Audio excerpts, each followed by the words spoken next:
성령 하나님, 그죠? 우리가 그동안에 신앙생활의 기본적인 요소들을 같이 공부하고 있죠. 그래서 우리는 지난 수요일에 성자 하나님, 그 전주에는 성부 하나님, 물론 이제 삼위일체 하나님에 대한 이해부터 시작을 했어요. 그죠? 기억하십니까? 삼위일체 하나님은 어떻게 설명하면 좋다고요?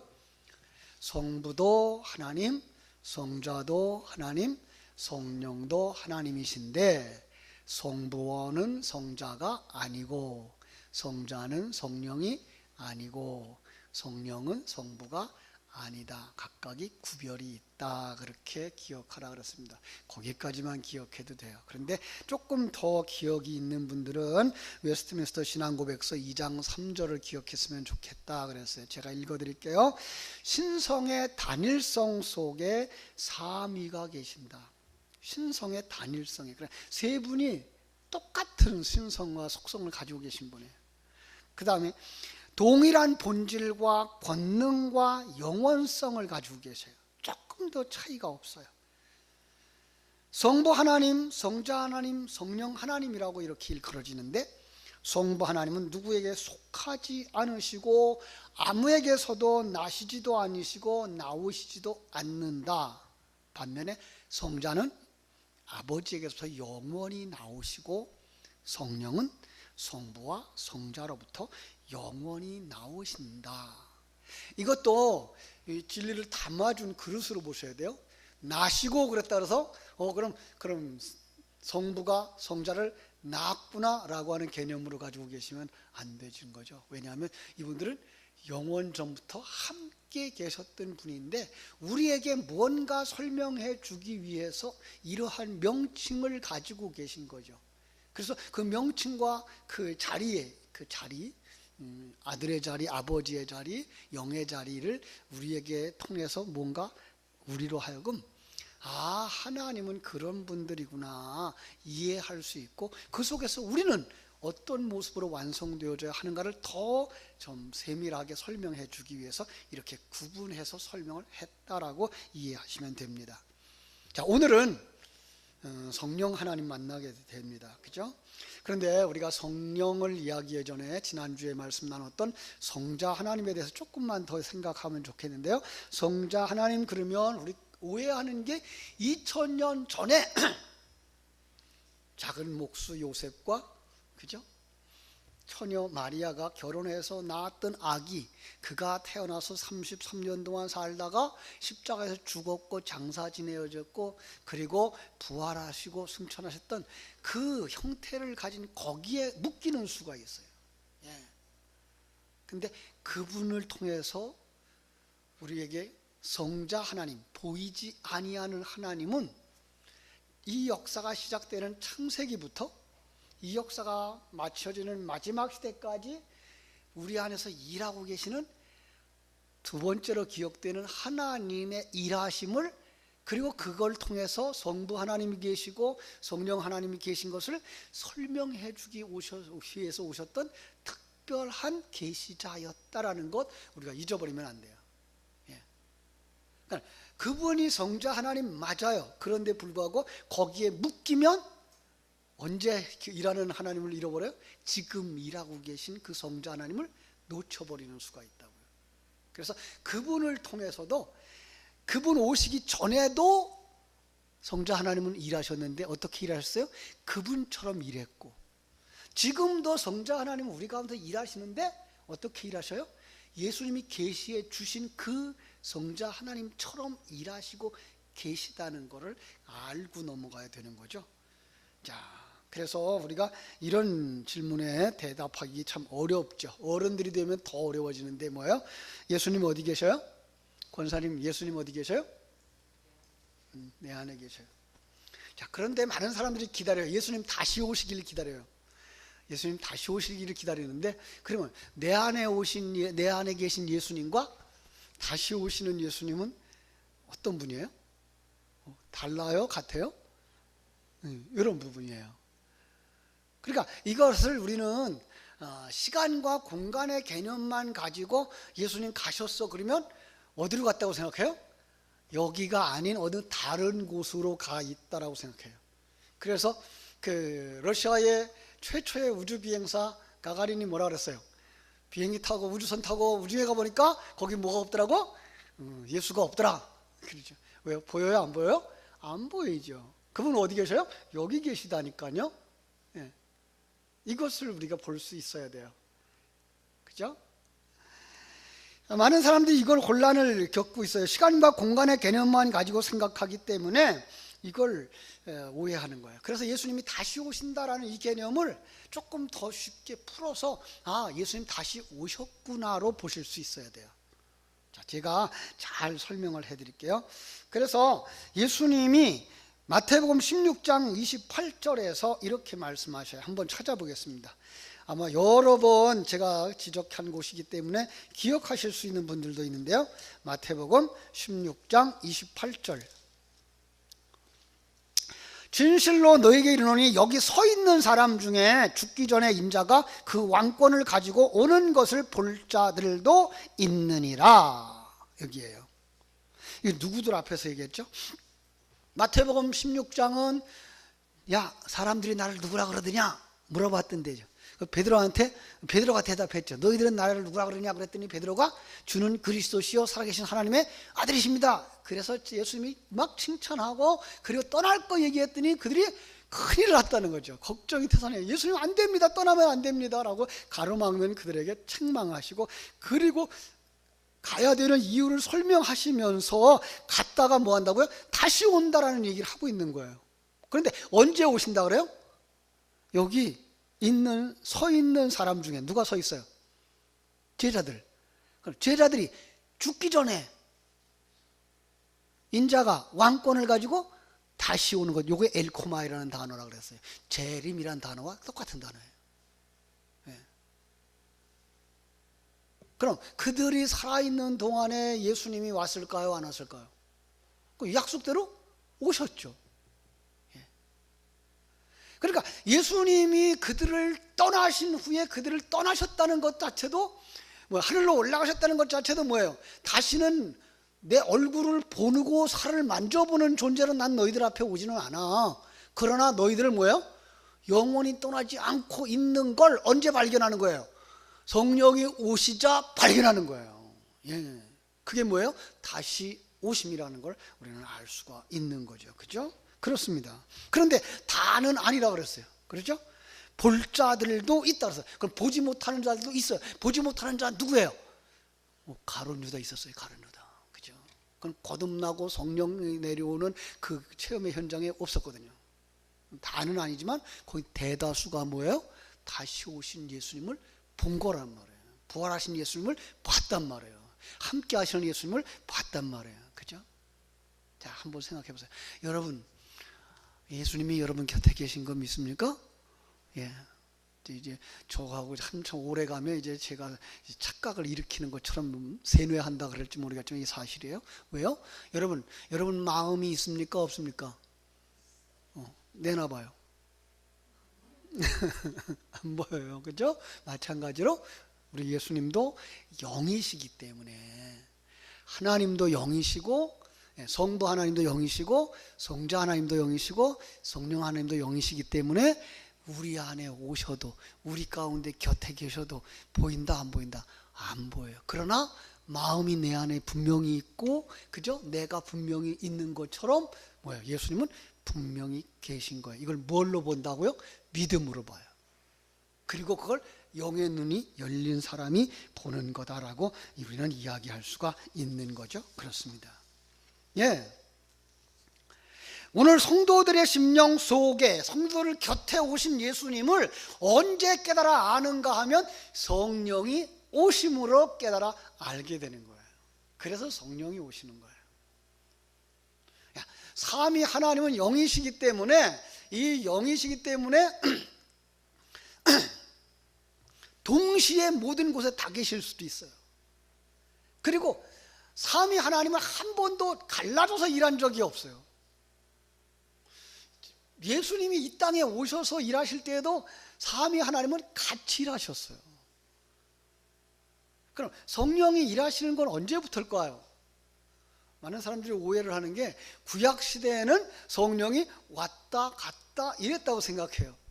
그러면 불공평해서 안 돼요. 그때도 함께 계셨어요. 그런데 그들 속에 율법이라는 게 가로막혀서, 종교라는 게 꽉 가로막혀서 함께 계신 하나님을 보지 못했는데, 그때 성령이 역사해서 그들에게 눈이 열려지면 하나님이 계신 거구나를 깨달아 알게 됐던 거죠. 그래서 성령님의 역사는 이런 사도행전, 왜 그래요 오늘? 사도행전 2장에 성령이 강림하신 때부터 일한 게 아니라 언제부터 일하시죠? 창세기 1장 2절부터 일하셔요. 그때 하나님의 신이 수면 위에 운행하시더라. 하나님이 창조한 세계를 암탉이 달걀을 품듯이 품고 있는 형상인 거예요. 암탉이 달걀을 품으면 뭐가 나온다? 병아리가 나온다. 그러니까 오늘 우리들을 다 품고 계신 거예요. 그러면 거기서 뭐가 나와요? 새 생명이 나오는 거예요. 우리 속에 새 생명이 나오는 거예요. 그 새 생명이 뭘 봐요? 하나님을 보는 거예요. 하나님의 일하심을 보는 거예요. 그러니까 세상 사람들은 이 역사 속에서 일어나는 사고들, 때로는 지진이 일어나고 해일이 일어나고 하는 그런 것들 속에 그걸 갖다 그냥 자연재해라고만 보지만, 영의 눈이 있는 사람들은 그걸 뭐로 본다고요? 하나님의 경고로 보여주시는 거예요. 너 살 수 있는 동안이 얼마 안 남았어. 준비해. 그 경고로 말씀하시는 거예요. 내가 오늘 갈 수도 있겠구나. 생각지 못하다는데, 그죠? 태풍이 불어서 어떻게 됐어요? 엊그제도 컨테이너 박스가 확 그냥 넘어졌어요. 그 바람에 뭐예요? 한 사람 그냥 죽었어요. 준비할 시간도 없는 거예요. 그렇게 일어날 수가 있는 거예요. 지진이 그렇게 일어나고 해일이 그렇게 일어나듯 인간의 목숨이 마지막에 어느 순간에 떠날지 모르는 거예요. 그러니까 넌 준비해를 경고하시는 하나님의 음성과 하나님의 손짓으로 볼 수 있는 거예요. 하나님의 일하심으로 볼 수 있는 거죠. 누가? 영의 눈이 열린 사람들. 어떤 사람들이? 성령 받은 사람들이. 성령님이 그걸 깨닫게 해주시는 거죠. 그렇죠? 성령님은 성부와 성자와 똑같은 능력을 가지고 조금 더 차이가 나지 않는 하나님이시다라는 거 여러분 먼저 기억했으면 좋겠습니다. 그렇죠? 자, 그분이 우리 안에 계셔요. 그분이 우리를 돕고 계셔요. 그렇습니다. 어떻게? 우리를 지키시고 보호하시고 인도하신다. 자, 이 말도 세상 사람들이 생각하는 것처럼 지켜주셨다는데 그 교회가 불이 났어. 안 지켜주신 거예요? 지켜주신 거예요? 하나님이 보시는 것은 건물이 아니고 그 속에 있는 하나님의 사람들이에요. 그 속에 있는 하나님의 사람들이 뭐 하지 않도록, 신앙을 잃어버리지 않도록 붙드시는 거예요. 그게 지키시는 거예요. 스데반이 돌에 맞아 죽을 때 하나님이 지켜주셨을까? 안 지켜주셨을까요? 지켜주셨어요. 지켜주셨는데 돌에 맞아 죽어요? 어떤 다른 메시지를 다른 사람들에게 전해주는 도구로서 죽기도 하지만, 그는 그 죽음의 자리에서 예수님을 부인하지 아니하고 그 천국길을 향해 달려갈 수 있도록 눈을 열어주신 게 뭐예요? 지켜주신 거예요. 이런 걸 우리는 볼 수가 있어야 되는 거예요. 그러니까 세상에 유혹이 많을 때 세상의 유혹을 따라 가지 않도록 그 어리석고 미련한 것처럼 예배당에 나오는 것, 이게 뭐예요? 지켜주신 거예요. 우리는 이런 눈들이 열려져야만 하나님이 함께 하시는 걸 볼 수 있고, 하나님의 일하심을 볼 수가 있는 거예요. 그렇죠?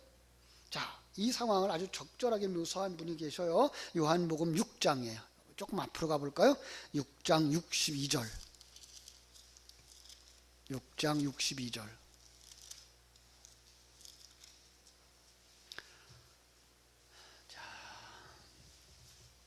어떻게 우리와 함께 계시나? 함께 계신다 그러는데 어떻게 함께 계시나? 여기 아주 중요한 말씀이 있어요. 62절부터 63절까지 볼게요. 그러므로 너희는 인자가 이전에 있던 곳으로 올라가는 것을 본다면 어떻게 하겠느냐? 살리는 것은 영이니 육은 무익하니라. 내가 너에게 이른 말이 영이요 생명이니라. 예수님 가셨다 그러는데 예수님이 다시 오셔서 함께 계신대요. 어떻게? 영으로. 어떻게? 말씀으로. 어떻게? 생명으로. 그러니까 우리 성령의 역사는 무엇과 함께, 무엇을 떠나지 않는다? 말씀과 함께. 그리고 말씀을 떠나지 않는다. 어떤 말씀? 진리의 말씀, 생명의 말씀과 떠나지 않는다라는 거예요. 여기서 말하는 영이 이것이 푸뉴마예요. 성령이라는 의미가 있는 것을 우리는 알 수가 있습니다. 그러나 요한복음 1장에서부터 이렇게 말씀하셔요. 말씀이 곧 하나님이시다. 말씀 자체가 하나님이다. 하나님 안에 말씀이 계신다. 그 말씀이 천지를 창조했다. 그 말씀이 사람을 살린다. 그 말씀이 사람들의 생명으로 오셨다. 그분은 빛이시다.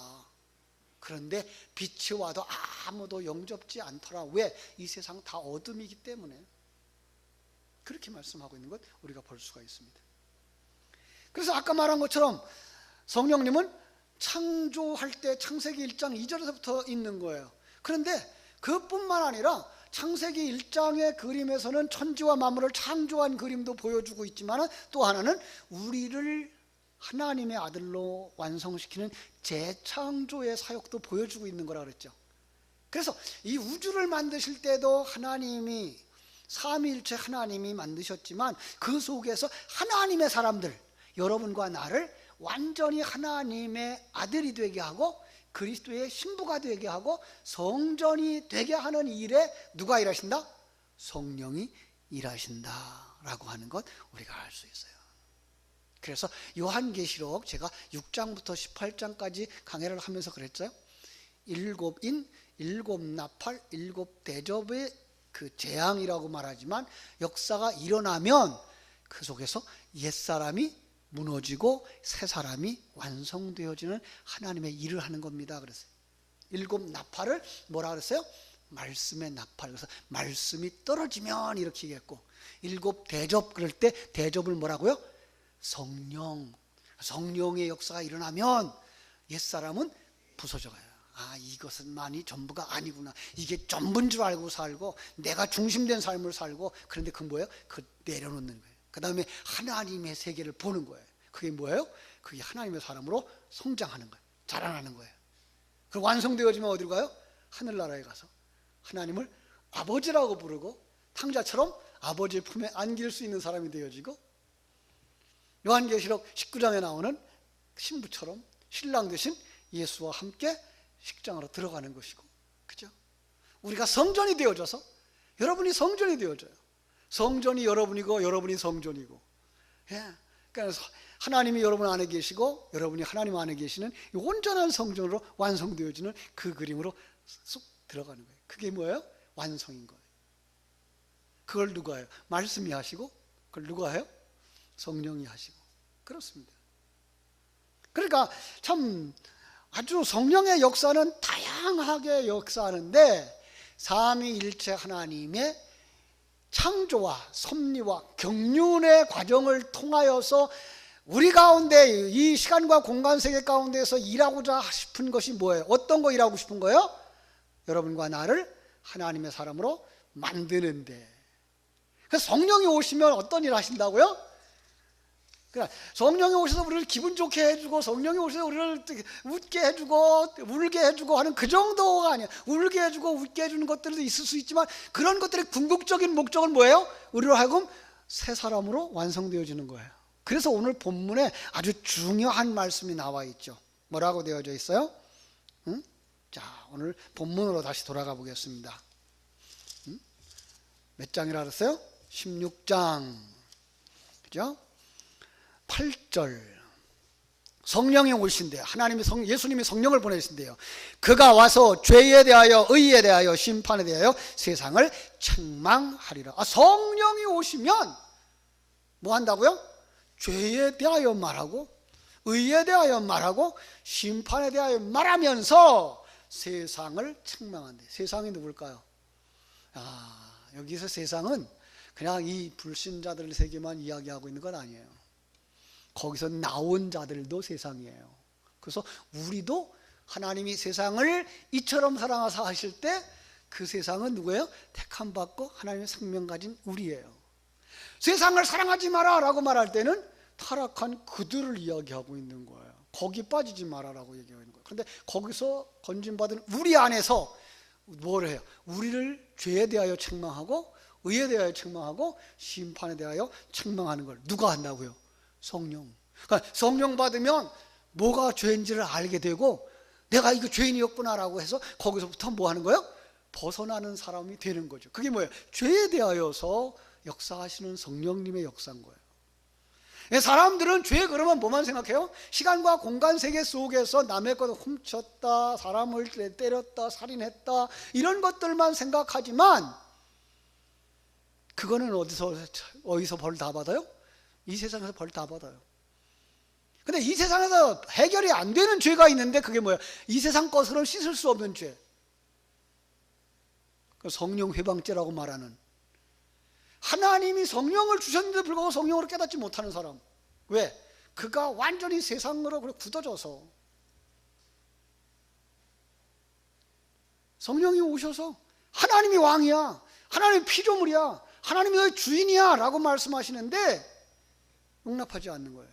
이게 뭐예요? 성령 회방죄, 사함을 받지 못하는 죄. 그러면 어디 간다? 지옥 가는 거예요.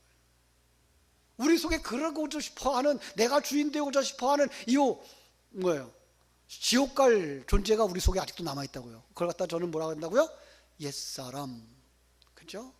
그래서 옛사람은 매일 뭐 해야 돼요? 자기 부인과 자기 십자가에 못 박는 사역이 필요한 거예요. 그래서 우리는 매번 교회에 나올 때마다 회개하는 사람들이 되어줘야 되는 거죠. 그죠?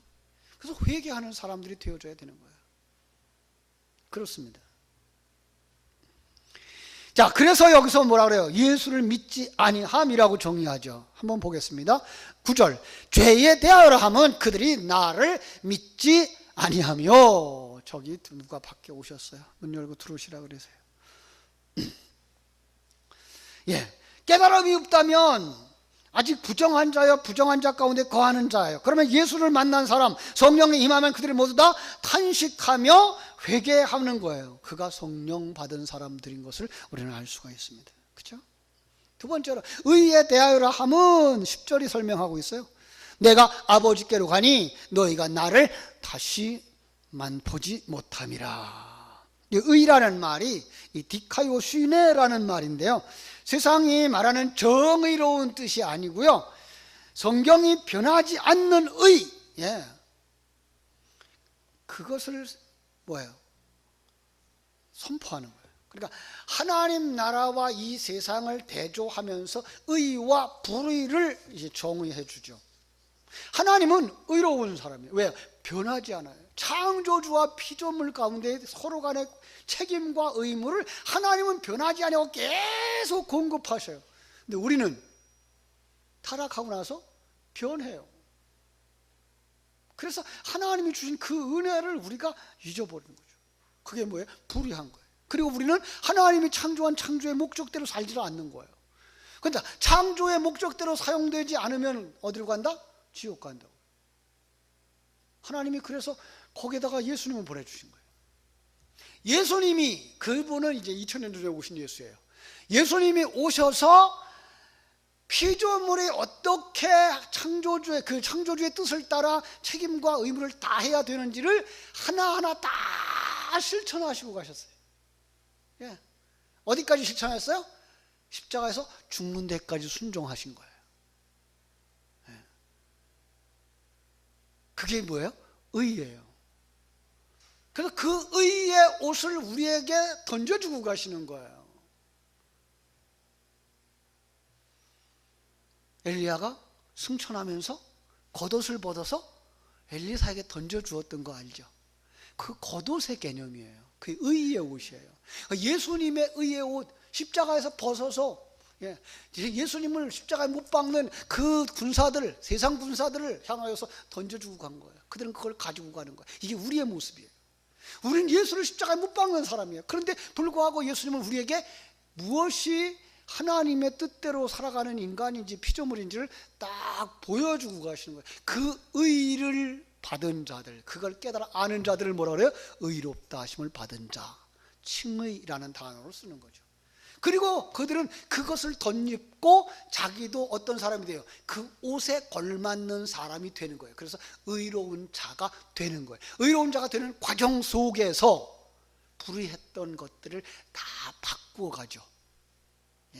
불의했던 청지기가 하나님의 경고를 듣고 나서 그 경고의 말씀을 듣고선 하나님의 뜻을 따라 의로운 자로 바꿔지는 것과 같은 거예요. 그래서 우리는 지금 의롭다함을 받은 자이지만 아직도 불의한 구석이 남아있어서 매번 매순간 예배할 때마다 우리 속에 불의를 회개하고 말씀으로 그건 불의야 라고 깨닫게 해주실 때 우리는 아멘하고 받아서 그것을 불의를 제거해 나가고, 그리고 정말 피조물다운 삶, 하나님이 창조한 그 창조의 목적다운 삶을 살아서 뭐예요? 순종하는 삶을 살아내는 거죠. 어느 만큼 우리가 비워줘야 된다고요? 순도 몇 퍼센트? 99.999% 안 돼요. 천국에 들어갈 수 있는 사람은 순도 100%예요. 우리 속에 이 세상적인 사고를 의존하고 자기가 잘났다라고 하고 자기가 못났다라고 하는 열등감이나 우월감이나 교만함이나 이런 것들이 요만큼이라도 남아있으면 그는 이걸 씻어버려야만 천국에 들어가는 거예요. 그래서 하나님이 뭘 통과시켜요? 환난을 통과시켜요. 고난을 통과시켜요. 그걸 갖다 뭐라 그래요? 징계라고 말하죠. 그래서 징계는 다 받는 것이오늘. 그래서 징계라는 단어가 파이디아스라고 그랬죠. 이건 아들 만들기예요. 그러니까 하나님이 우리를 이 세상에서 하늘나라로 데려가시려면 뭐예요? 이걸 다 벗겨버려 순도 100%가 될 때까지 아들 만들기를 하셔요. 불순함이 하나도 있지 않은, 정말 그 옷을, 의의 옷을 입기에, 신부의 드레스를 입기에 완전히 합당한 자로 만드시는 그 과정을 거쳐가는 거예요. 그게 뭐예요? 그게가 의에 대하여서 책망하시는 거예요. 뿐만 아니라 심판에 대하여서 일하신다 그랬어요. 여러분, 심판이 뭘까요? 우리는 아주 어리석게도 심판 그리면 이렇게 살다가 죽은 다음에 백보자 심판대 앞에 가서 잘났나 못났나 심판받을 거야, 그것만 생각해요. 그런데 성경은 뭐라고 말씀하는지 아세요? 요한복음 5장 24절에 보면요, 이렇게 말씀하셔요. 내가 진실로 진실로 너에게 이르노니 내 말을 듣고 또 나 보내신 이를 믿는 자는 영생을 얻었고 심판에 이르지 아니하나니. 왜요? 사망에서 생명으로 옮겼느니라 그래요. 뿐만 아니라 세상 사람들은 어떻게 했다고요? 이미 심판을 받았느니라. 세상 사람은 이미 심판을 받았대요. 그런데 그 심판에 완성되어지면 어디로 가요? 지옥으로 가요. 심판을 받았다는 이야기는 하나님의 생명에 관하여 전혀 분복이 없는 자들인 거예요. 그대로 영원히 가면 그대로 그냥 영원 지옥으로 가는 거죠. 성령이 오시면 이걸 보는 거예요. 성령이 오시면 예수님을 모시고 사는 사람은, 예수님을 믿는 사람은 눈이 열려져서 나도 저도 사람들처럼 심판받는 자들이었는데, 그 결과 지옥에 갈 수밖에 없는 자였는데 거기서 내가 구원을 받았다니 감격하게 되죠. 감사하게 되죠. 그렇죠? 누가? 성령이 오신, 성령 받은 사람들의 삶이 그렇습니다. 그러니까 진리의 말씀을 듣고 예수 보내신 분, 성부 하나님을 믿고 예수 믿고 성령을 믿는 사람은 심판을 받지 아니하는 거예요. 그래서 요한계시록 2장 11절에 이런 말씀이 있어요.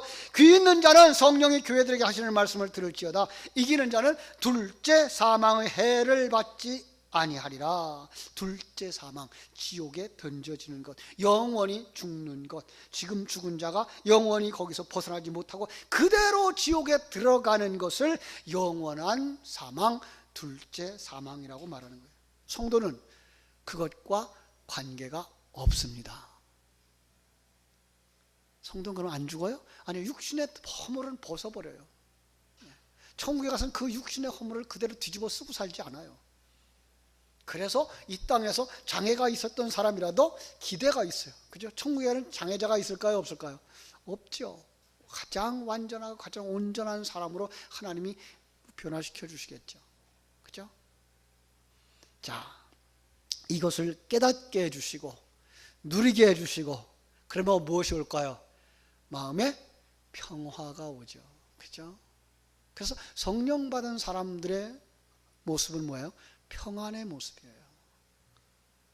이 평안의 모습은 그 사람의 살아가는 환경이 아주 조용하다고 하는 얘기는 아니에요. 그냥 태풍이 없고 바람도 없고 양지 바르고 따뜻한 봄날이 되어져서 잔잔한 호숫가에 옆에 푸른 초장에 거기에 나비가 날아다니는 그런 그림의 평안이 아니라 이 평안함은 어떤 평안함인가 하면 태풍이 불고 그죠? 폭우가 쏟아지는 그 속에서도 어미 새 품속에 있기 때문에 새끼새들이 누리는 평안인 거예요. 그죠?